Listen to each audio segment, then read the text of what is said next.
Okay, so day 14 of the daily vlogs. So once again, instead of just boring you with what I do at work, I figured I could share with you what I do to record. I know I've shown you like my little ghetto setup I have here, but I never really talked about much past the lighting. So I figured I could talk about more of the tools and tricks that I use when I record. To start off, my camera is a Canon Vixia HFR42. It's like a $400 camcorder. I managed to pick it up for just shy of $300. I got it at a Future Shop. It was an open box, and the story of how I got that is why I don't like shopping at Future Shop anymore, incidentally. But I gotta say, I'm happy with the camera. The audio quality is decent, the video quality is great. It's small, it's very portable. I don't actually even record at the highest quality. I did a little while ago, but really that was taking up more space than it needed to, and it was really cutting into like the encoding time. It took a lot longer to process these kind of files. As for actual video editing and rendering and all that, I use Sony Vegas. I only started using Vegas about maybe 7 months ago-ish.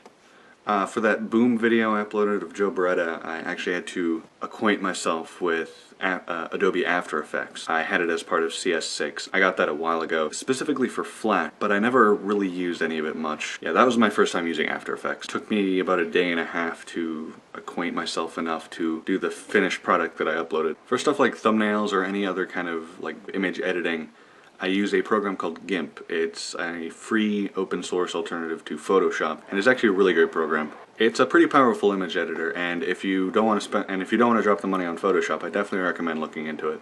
Now, just because it's another thing I can talk about, I'm going to talk about how me and Kenny record our podcast. I'll probably do like an in-studio video of this at some point. I figured I could just quickly talk about it.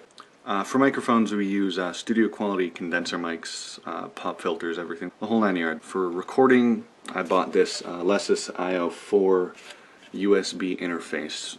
We're definitely still learning how to use this thing. For the multi-track recording, we used Audacity, and then later I edited it using Adobe Audition, another program that I've never actually used before, but it's surprisingly easy to get a hang of. That program was fantastic in fine-tuning the sound and like editing out like all the background hiss and stuff we got. Other than that, as for the actual like editing and rendering process, like the editing itself can take me any amount of time, really depends on how distracted I am. It depends on how many cuts I have to do. A video like this where I can't talk for some reason, there's probably going to be a lot of jump cuts to cut out all of that so you don't actually realize. Rendering time, again, depends on the video. It takes a lot less time than it used to though, because, you know, doing this every day has definitely taught me a lot about like the encoding process and stuff, and I've cut down my rendering and upload times like tenfold. Anyways, again, that's all I really have to talk about today, so see you guys tomorrow.